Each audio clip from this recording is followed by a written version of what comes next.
Chapter 1.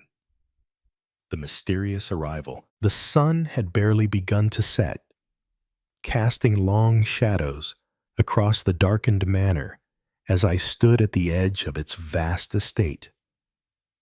The once grand Villa de Mont, now shrouded in ivy and neglect, loomed ahead of me like a monument to the past.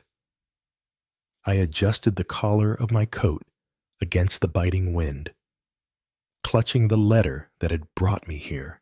The handwriting on the envelope was elegant, unfamiliar, a carefully scripted scrawl that seemed to belong to someone who had long ago abandoned elegance for secrecy. The note inside, written in hurried strokes, begged for my help. Your presence is urgently required at Villa de Mont. Do not delay. There are matters of life and death at stake. We need you, and I fear time is running out. The woman who had written it, Camille Duval, was someone from my past, someone I had hoped I'd left behind. Yet, here I was, summoned to a place filled with ghosts and whispers of old debts. She had once been my lover, though our love had been as fleeting as the seasons. Since that time, I had moved on, or so I believed. Yet, as the heavy gates of the villa creaked open and I stepped inside, I felt something stirring within me, something that reminded me of why I had left her behind in the first place.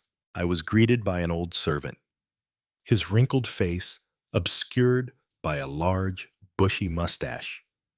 Without a word, he led me through the hallways, each step heavier than the last.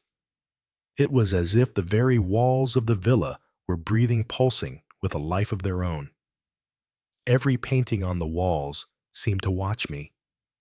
Every whisper of wind through the cracked windows held secrets. At the end of a narrow corridor, I found her.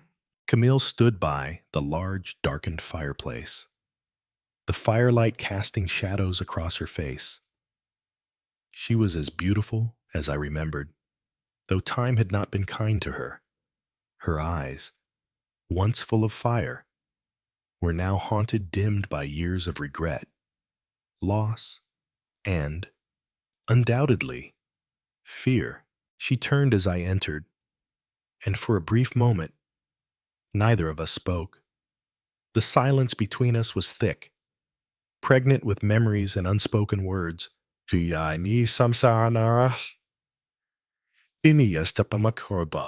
You're late, she said finally, her voice tremulous but strong.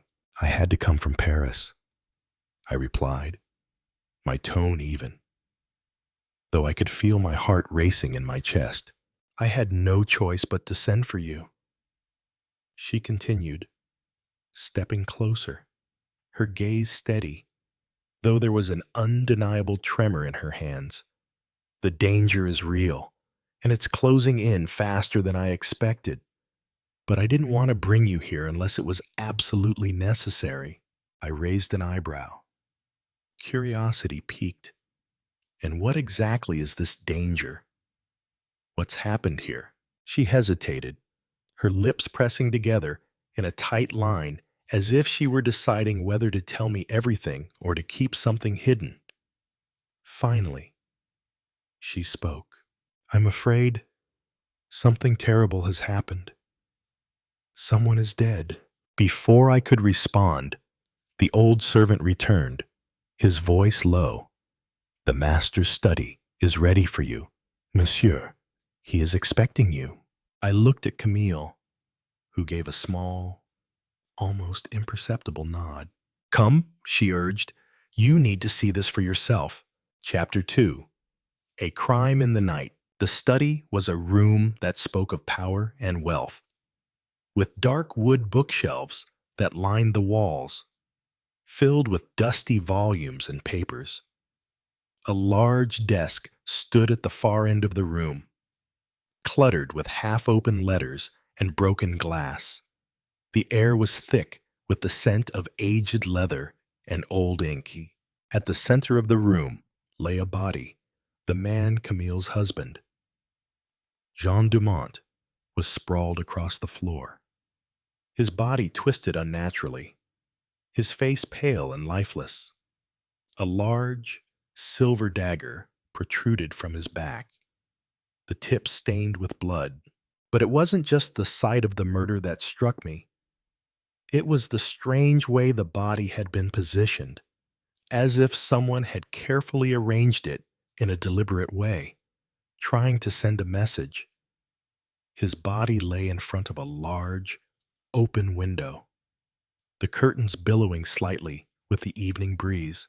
The room was eerily silent, save for the distant sound of the wind outside. Camille's face was drained of color as she watched me examine the body. "I found him like this," she said quietly. "I couldn't even bring myself to touch him. But you can see, can't you? This wasn't a random act. This was planned." I crouched beside the body, inspecting the wound. It was precise, almost surgical in its execution. Whoever had done this knew exactly what they were doing. The question lingered in the air like a fog. Who would want to kill Jean Dumont? And why? "Do you recognize the weapon?" I asked, looking at the dagger with a furrowed brow. Camille nodded. "It is his. He's always kept it by his side. A family heirloom. His great-grandfather used it to defend his honor in a duel. But it's gone now. He always said it was a symbol of our family's legacy." "Who else is in the house?" I asked, scanning the room for any additional clues. Just a few of the servants. And my sister, Lillian. She's been here for a while now. But no one could have done this without leaving a trace. I'm sure of it." I looked at her, studying her reaction. There was something about her demeanor that didn't sit right with me. The tremble in her voice wasn't from fear. Alone, it felt like there was something else buried underneath. As the investigation progressed, the shadows in the house seemed to grow longer. With each passing hour, the mystery deepened. Who had killed Jean Dumont? And why did Camille seem to be hiding something? The answers, I knew, were here somewhere, lurking in the dark corners of the villa, waiting to be uncovered. And I, for one, was determined to find them. Chapter 3. Shadows from the Past. The house seemed quieter now. The distant echo of my footsteps on the marble floor was the only sound that broke the oppressive stillness. Camille had led me back to her drawing room, where the fire flickered low in the hearth. She sat down in an armchair, her fingers absently tracing the edge of a porcelain teacup. Though she had yet to take a sip, her eyes were distant, as though the weight of the night was beginning to press down on her once more. I took a seat across from her, my eyes narrowing as I studied her. Camille was a woman of strength, someone I had admired, even loved, once. But now, in the dim light of the room, she seemed a different person. The years had etched deep lines into her face, lines that spoke of loss, regret, and perhaps a secret she had been holding for far too long. "I never thought I would be asking for your help again, Henri," she said softly, breaking the silence. But when I found Jean like that, I knew I had no choice. I leaned forward, my hands resting on my knees. "What happened?" "Camille, what was he involved in? You can't expect me to believe this was just a random act of violence." Sale. Her gaze flickered, the slightest hint of hesitation crossing her features. "He was troubled, Henri. For weeks now, he's been hiding something. I didn't want to ask, but I knew. He was different, nervous, distant, and yet, you never thought to tell anyone I asked. My voice tight. Camille, I don't understand. If he was in danger, why didn't you come to me earlier? She looked down, a tear escaping her eye before she wiped it away. I didn't want to involve you. I thought I could handle it. But the truth is, I was scared.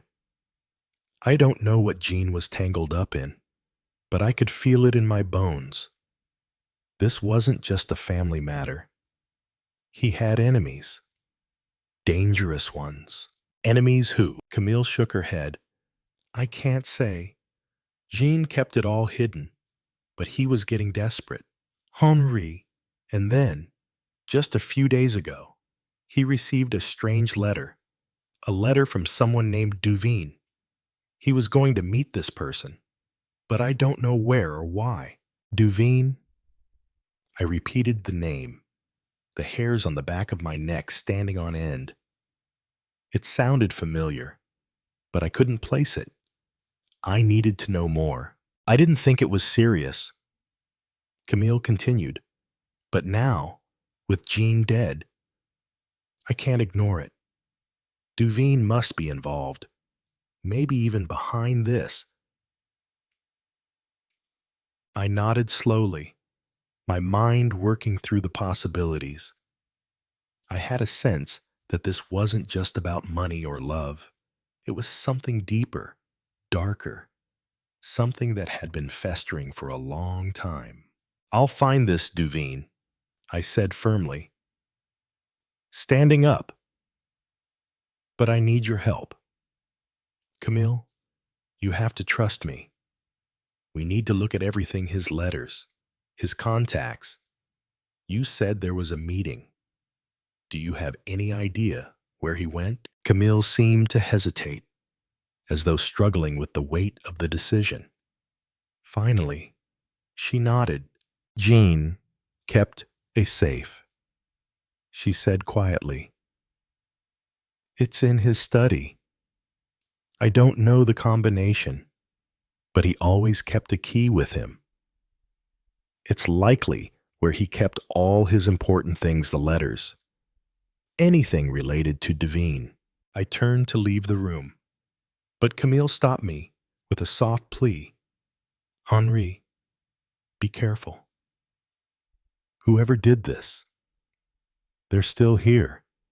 I don't trust anyone in this house anymore. Her words were like a cold wind across my skin. I knew, deep down, that she was right.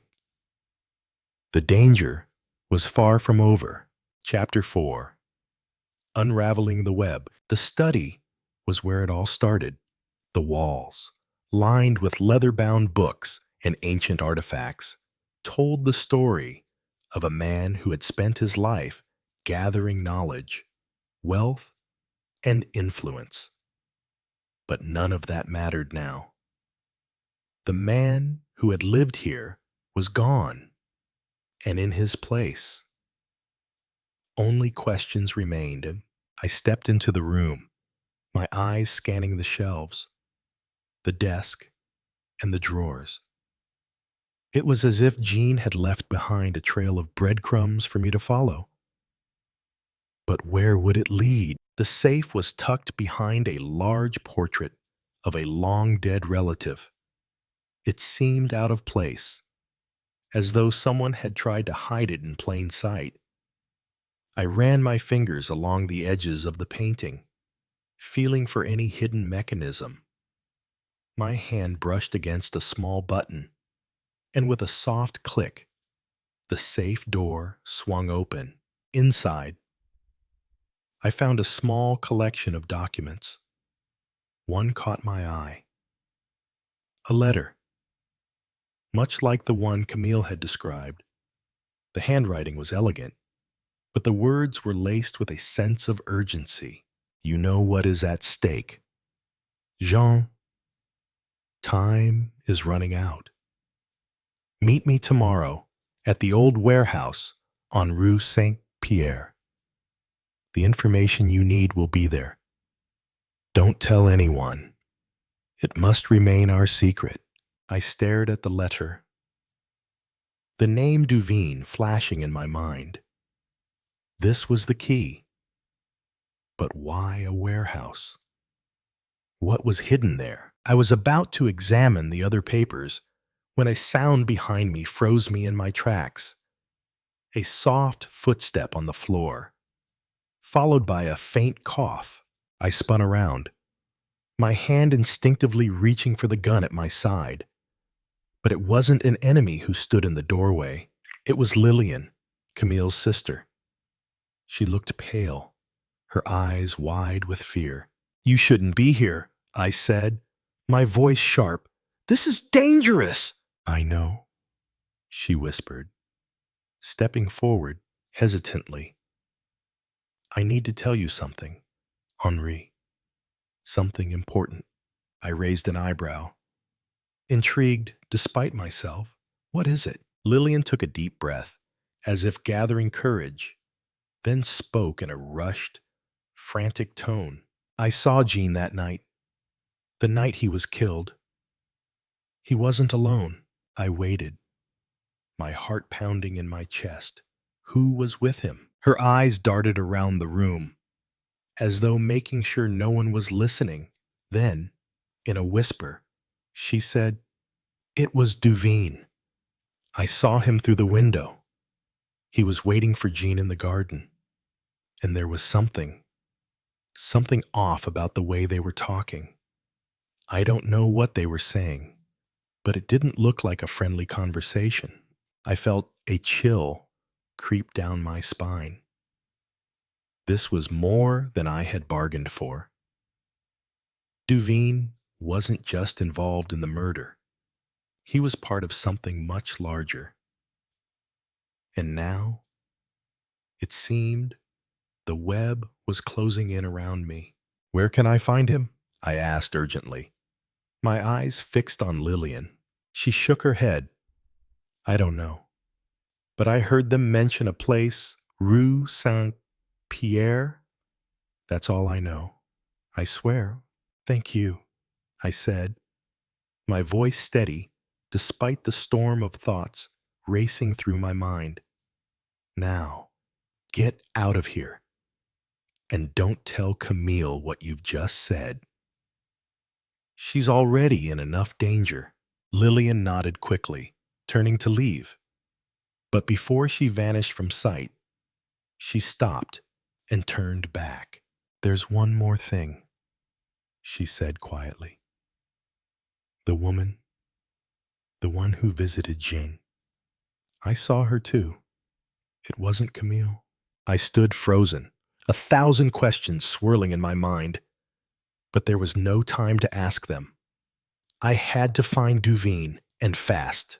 Chapter 5. The Final Revelation. The night air was thick with tension as I made my way toward Rue Saint-Pierre, Camille's sister. Lillian's cryptic warning, and the strange letter had pushed me further into a dark labyrinth of secrets. Duveen was out there, somewhere, lurking in the shadows, pulling strings that seemed to connect everyone in this house. The narrow street was eerily quiet, the only sounds the distant hum of traffic and the occasional rustle of leaves in the wind. I walked with purpose, my every sense alert. The warehouse was just ahead, a hulking mass of stone and iron, its windows dark and lifeless. As I approached, I noticed a faint light flickering from one of the cracks in the old wooden doors. Someone was inside. I hesitated for a moment, gathering my thoughts. This was it. The answers I sought were within. But what else would I find? Another body, more lies. Or perhaps the truth. I had been desperately searching for. I drew a deep breath, then pushed the door open. The hinges creaked in protest, the sound too loud in the silence. Inside, the warehouse was dimly lit by a single hanging lamp. The shadows seemed to stretch endlessly, engulfing the rows of crates and abandoned machinery. I moved cautiously, my hand on the gun at my side. Suddenly, a voice echoed through the darkness. "I knew you'd come." "Henri." I froze. The voice was low and smooth, laced with an arrogance I knew all too well. It was Duveen. I turned slowly, scanning the room, my eyes adjusting to the low light.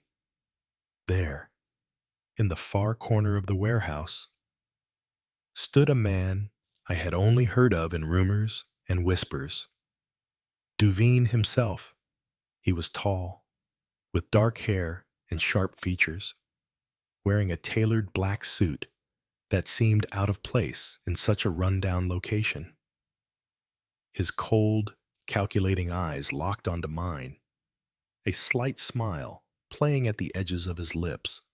"You're the one behind all of this," I said, my voice steady despite the surge of anger I felt. "Jean's death. Camille's involvement. It's all you're doing." Duveen's smile widened, and he stepped forward, his shoes echoing on the cold concrete floor. "You think you understand, but you don't," he said, his voice carrying a hint of mockery. Jean was a fool. He thought he could control everything, but he was always one step behind. The truth is, Henri, we were never after his money, his family. We were after something much more valuable. I took a step forward, narrowing my eyes. "What are you talking about?" Duveen's gaze flickered momentarily, and then he continued, his voice lower now. "The secret Jean was hiding. The one he'd been trying to protect for years. It's what brought him here. What brought me here. You see, Henri, Jean was a part of something much bigger. Something that goes beyond this little town, beyond even France. It was always about power, control. And Jean, he didn't understand that. He thought he could outrun it. But in the end, we always find those who try to hide." I felt a chill run through me. This wasn't just a case of personal betrayal or revenge. This was something far more dangerous, something global. "You're talking about the secret," I said, more to myself than to him. "The one Jean was hiding. But what is it? What could be so important that it led to his death?" Duveen's smile faltered for a moment, as if he were deciding how much to reveal. "It's not just any secret, Henri. It's about control, who holds it, and how they use it. Jean was a key player in a much larger scheme, one that spans continents, South America, Europe, Asia. It's a network of power brokers, and Jean's involvement put him at the center of it all. I took another step forward, my heart pounding, and you killed him to take his place." Duveen's eyes glinted with something almost like admiration. "Not quite. I didn't kill Jean for his position. I killed him because he was a liability. He'd already begun to lose control, and the secret he was holding was becoming a threat to everyone involved." My mind raced as I processed his words. A global conspiracy, hidden behind layers of wealth and power. Jean Dumont had been part of something so vast, so dangerous, that his death had been the only way to ensure it stayed buried. Camille didn't know about any of this. "Did she?" I asked, my voice hard. Duveen shook his head. "No. She was a pawn in all of this, just like you. She had no idea what Jean was really mixed up in. But now you're involved, and you're going to help me tie up loose ends. Before I could react, Duveen reached into his jacket and pulled out a gun, aiming it at me with calm precision. My hand instinctively went to my own weapon, but I hesitated for a fraction of a second, just enough for him to close the distance between us. You're not leaving here, Henri, Duveen said softly. Not until I'm sure you won't go to the police, or worse, try to stop me. You see, I'm not the only one involved in this. There are others more powerful, more dangerous. And if you don't help me, well, let's just say you won't live to regret it. I felt the cold barrel of the gun press against my chest, but I didn't flinch. There was no turning back now. Everything I had done, every step I had taken, had led me here. And I wasn't about to let Duveen win. You're making a mistake, I said, my voice low and steady. You don't know what you're dealing with. Duveen's smirk widened.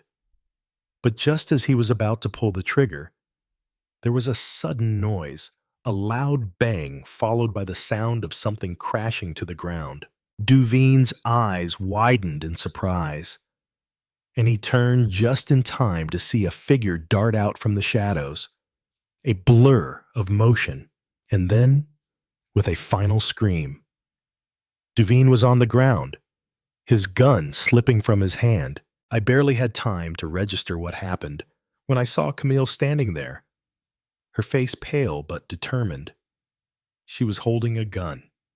Jean's gun pointed directly at Duveen's motionless body. He wasn't going to get away with it. Camille said quietly, her voice trembling but resolute. Not after everything he did to Jean. I nodded, still in shock, but understanding. We need to call the authorities. I said, this isn't over. Duveen may be dead, but there's still more to uncover. Camille shook her head. I don't care about the authorities anymore. I'm done with this life. Henri, I'm done with the secrets, the lies. We need to leave it all behind. But I knew, deep down, that we couldn't.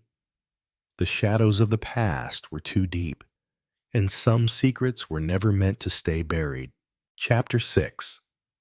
The last word. As the first light of dawn filtered through the cracks of the warehouse, I realized the truth.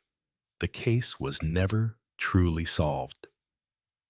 The people we thought we knew were all part of a much larger game, a game we could never truly escape from. But Camille and I would try, and as we left the warehouse behind, the weight of the secrets still hung in the air, just out of reach, waiting for the next chapter in the long, dark story. The end. For now, Chapter 7, The Unseen Hand. The dawn light felt like a false hope as it broke across the quiet town, casting long shadows over the streets. Camille and I left the warehouse behind us, the weight of what had happened still heavy in the air. Duveen was dead, but his death hadn't brought the closure I had hoped for. No, it had only uncovered a darker truth, one that I knew we couldn't ignore. I could see the uncertainty in Camille's eyes as we walked side by side. The fire that had once burned in her seemed dimmer now, and I knew that this journey had taken its toll on her. But even in her weariness, there was a strength I had always admired, the same strength that had once drawn me to her. Henri, she said softly as we reached the old gates of the villa, I don't know what to do anymore. I never wanted any of this. The danger, the lies. I didn't think it would ever come to this. I turned to face her, my voice calm but firm. The truth is out now, Camille. We can't undo what's been done, but we can make sure Duveen's death isn't in vain. There are still pieces of this puzzle we haven't uncovered yet, and the truth, no matter how ugly, needs to come to light. She nodded slowly, though the uncertainty in her eyes remained. But what about us? Where do we go from here? I hesitated for a moment, glancing back at the villa behind us. It seemed so quiet, so peaceful in the morning light. Yet I knew it was anything but. The shadows of the past lingered, and there were still forces at play that neither of us fully understood. Duveen's death, while a victory in itself, was just the beginning of something much bigger. We can't leave just yet, I said, determination creeping into my voice. There's someone else we need to find, someone who can piece all of this together. Duveen wasn't working alone, and whoever is behind this network is still out there. If we don't act quickly, they'll disappear into the shadows, and we'll never know who they truly are. Camille frowned, a flicker of something dark passing over her face. You think it's not over, that there's more? I know it, I replied. Duveen was just a piece of the puzzle. There's a much larger picture, one we've only scratched the surface of. Jean knew it. I know it. And now, so do you. She sighed, her shoulders slumping. I never wanted to be a part of any of this. I never asked for any of it. I placed a reassuring hand on her shoulder, trying to offer comfort, though I, too, was unsure of the path ahead. We don't have a choice anymore. The truth is always worth fighting for, Camille. Even when it's hard, especially when it's hard. Chapter 8. The Pursuit of Shadows. The next few days were a blur of frantic searches and late nights spent sifting through old documents and letters. Camille and I worked in tandem, following the smallest of clues, piecing together a network of names, codes, and locations that Duveen had kept hidden. It was like trying to find the end of a thread in a tangled web, but slowly, it all started to fall into place. We discovered that Duveen wasn't the only player in this dangerous game. He had been working for a larger organization, a covert network of powerful individuals who used wealth, influence, and fear to maintain control over vast territories. This was no simple case of corporate espionage or petty criminal activity. No, this was something far more sinister. The web Duveen had spun was international, with tendrils stretching from the back rooms of powerful political offices to the murky depths of the criminal underworld. One of the most disturbing discoveries was that Duveen had been in contact with several high-profile figures, including a few people from Jean's past individuals who were believed to have disappeared long ago. Their names buried under layers of bureaucracy and secrecy. And the most shocking revelation came when we uncovered a document that had been hidden in Jean's study. His final letter, written to someone named the Architect. The letter detailed an arrangement between Jean and this mysterious individual, one that promised protection, power, and unimaginable wealth in exchange for a favor to be repaid later. The Architect. Camille repeated the name, her voice barely a whisper. Who is that? I shook my head.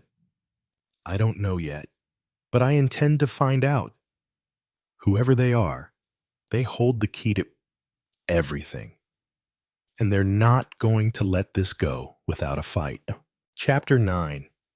The Architect's Game. The trail led us to a remote estate in the Swiss Alps, far from the prying eyes of the world.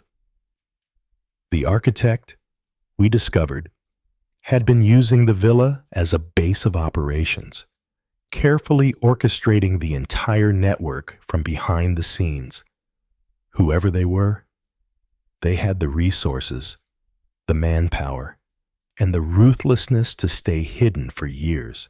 When we arrived at the estate, the atmosphere was cold and foreboding.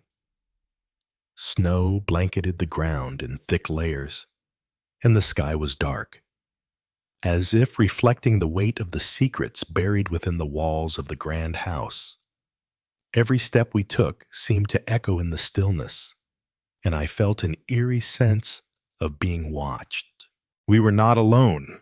As we ventured deeper into the estate, Camille's hand tightened around mine. Her gaze was fixed on the mansion ahead of us, her face pale with fear. "Henri, do you feel that it's like we're being drawn into something we can't control?"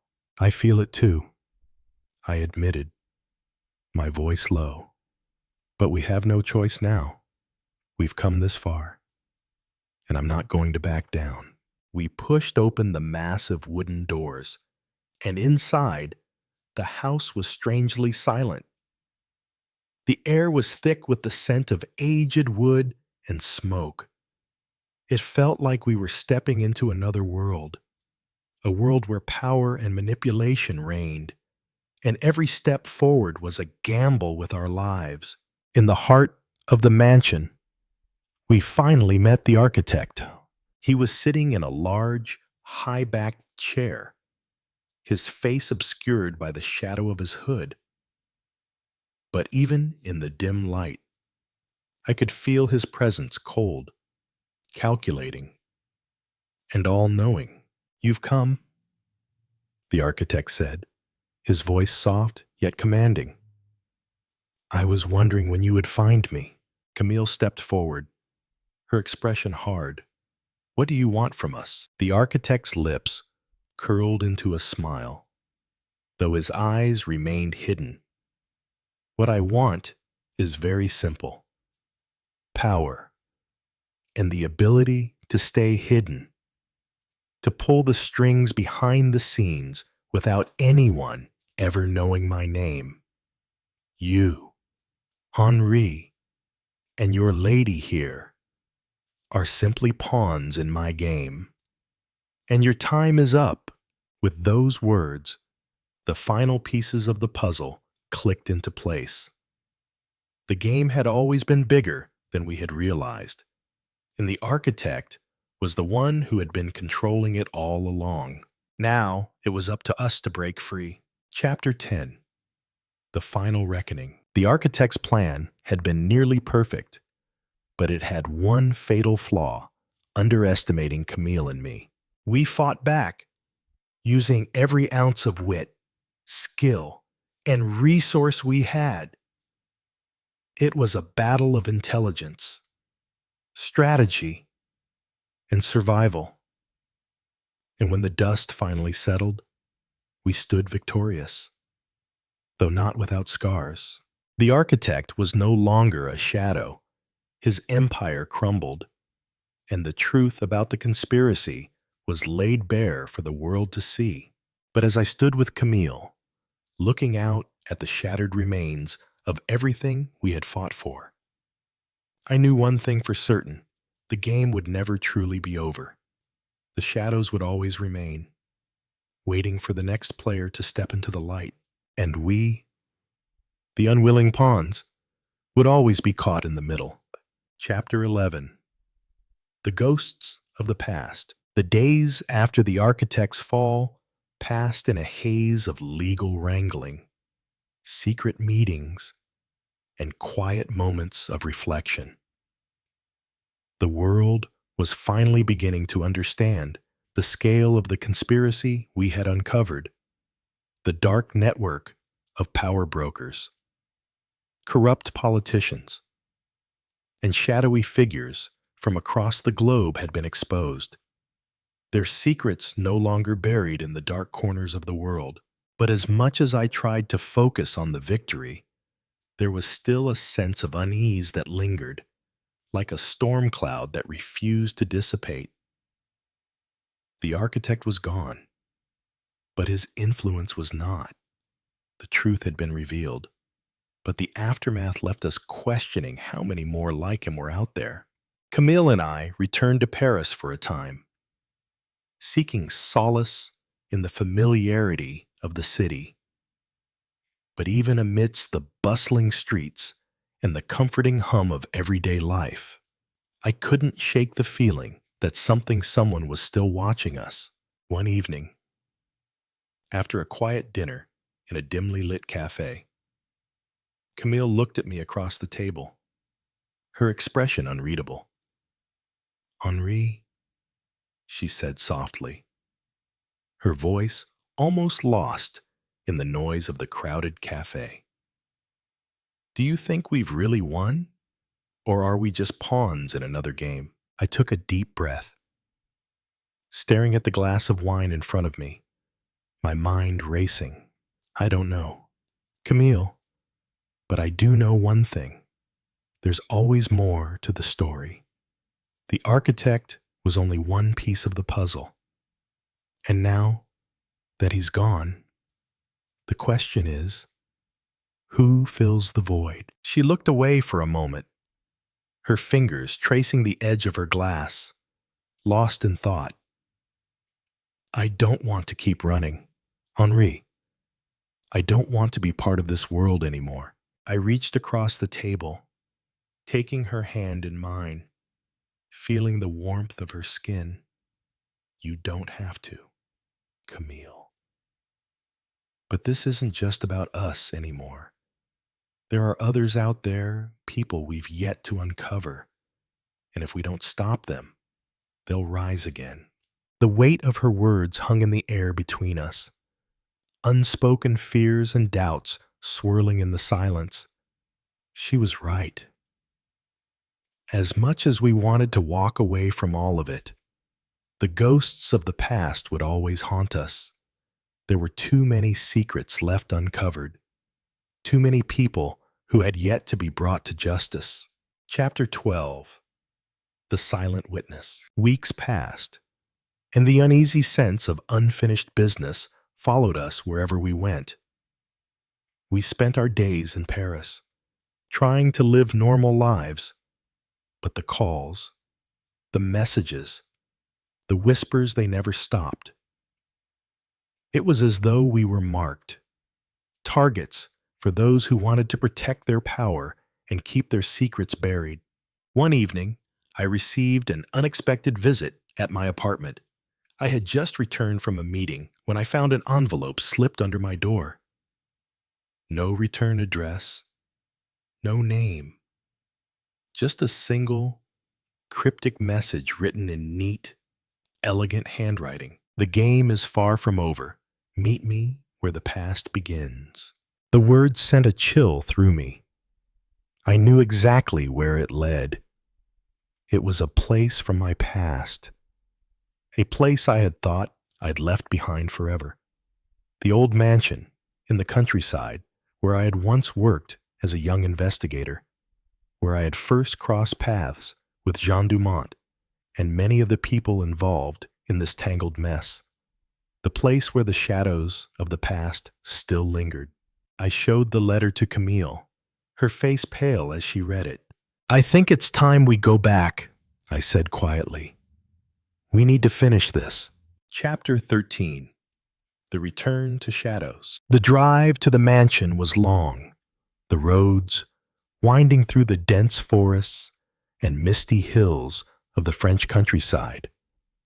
The landscape was eerily quiet, the only sounds being the tires on the gravel road and the occasional rustling of the wind through the trees.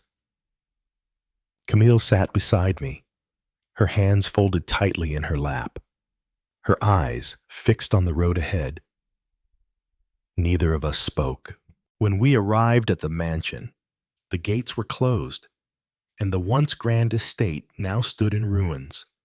The ivy had overtaken the stone walls, the windows were boarded up, and the air felt heavy, as if the place itself was holding its breath, waiting for something. I parked the car, and we stepped out, the cold night air biting at our skin. The mansion loomed before us, its dark silhouette barely visible against the starlit sky. "Why are we here?" Henri Camille asked softly, her voice trembling. "What more could there be?" I turned to her, my heart heavy with the weight of everything we had discovered. "There's something we missed, Camille, something important. I don't know what it is yet, but I feel it." We made our way toward the main entrance, the door creaking open as if it had been waiting for us.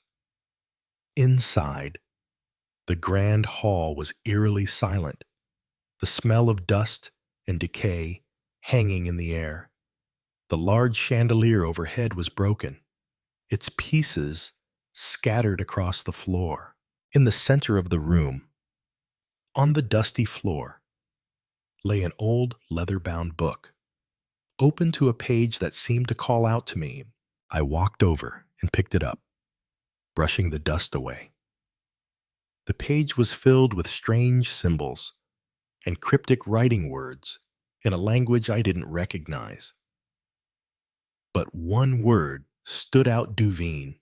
"Whoever left this is trying to tell us something," I muttered. Flipping through the pages, it's a record, a ledger of sorts, a map of connections, names, locations. This book could lead us to everything. Camille stepped closer, her brow furrowed.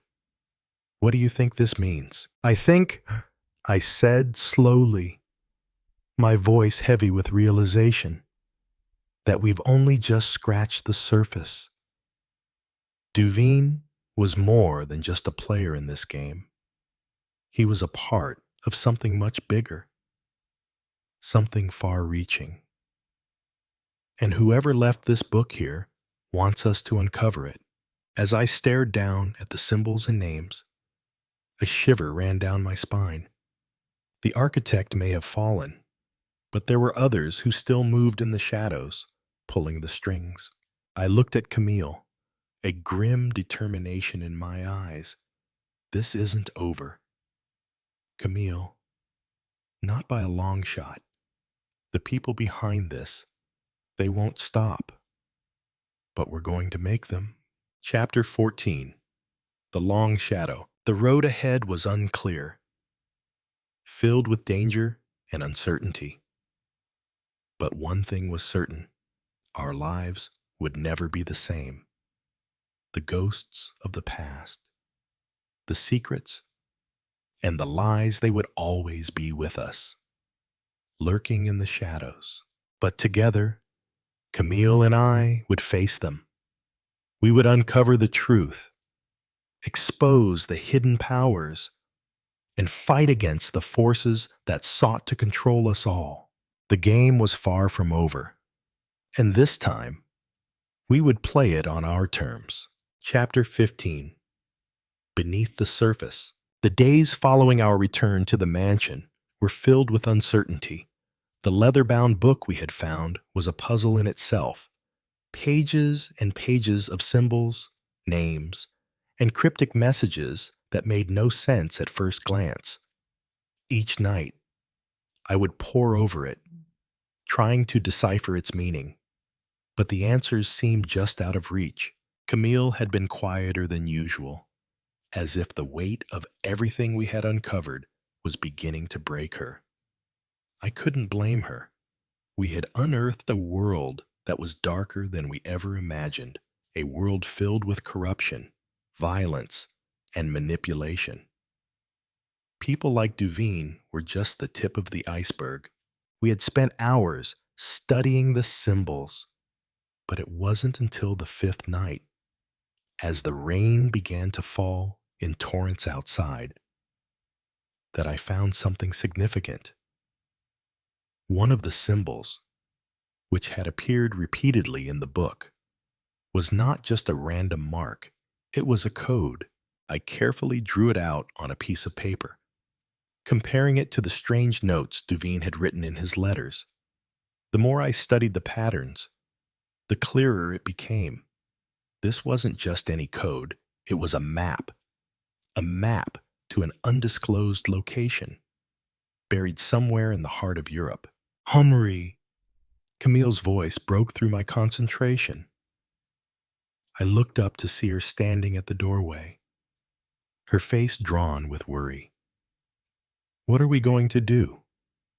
Where do we go from here? I stood up, walking over to her. We go wherever this map leads. We can't leave it unfinished. Duveen and the architect are gone, but their influence is still out there. And this book, these symbols, could be the key to exposing the rest of their network. She nodded, though I could see the fear in her eyes. You really think there's more, don't you? I didn't hesitate. I know there is. Chapter 16. The Hidden Fortress. The journey to uncover the next clue led us deeper into the underbelly of Europe. From the quiet streets of Paris to the winding alleys of Brussels, we followed the code that Duveen had left behind. The further we went, the more dangerous it became. We were no longer just dealing with criminals. We were dealing with a powerful organization that had its fingers in every pie, from politics to finance, and everything in between. Finally, the map led us to an isolated location in the mountains of Switzerland. It was a place so remote that the only way in was by foot or helicopter, and the thick fog that always seemed to surround it made it almost impossible to find. But we had no choice. This was where the answers lay. We arrived at the outskirts of a small village in the Swiss Alps, where the locals spoke in hushed tones about a hidden fortress that no one ever entered. The more I asked about it, the more they seemed to avoid me, as if they knew something they weren't willing to share. It was clear that the place wasn't just a ruin, it was being guarded, hidden away from the world. As night fell, Camille and I crept toward the edge of the village, following the path that led up the mountainside. The air was thick with the smell of pine and snow, and the only sounds were the crunch of our boots on the frozen ground and the distant howl of the wind. When we reached the peak, we found it the fortress. It was carved into the side of the mountain, its stone walls blending seamlessly with the surrounding rocks. The entrance was hidden, almost invisible against the darkened sky, but there was no mistaking it. This was the place. I turned to Camille. This is it. This is where it all started. Her expression was unreadable, but I could see the tension in her body. I don't know if I'm ready for this, Henri. What if we don't make it out? I took her hand, squeezing it gently. We have no choice. We've come too far. This ends tonight. Chapter 17. The Architect's Legacy. The fortress was silent when we entered. The only sounds our breath and the faint echo of our footsteps on the cold stone floors. The air inside was thick with dust, and the heavy scent of decay lingered in the atmosphere. It felt like we had stepped back in time into a place that had long been forgotten, yet still held the scars of the past.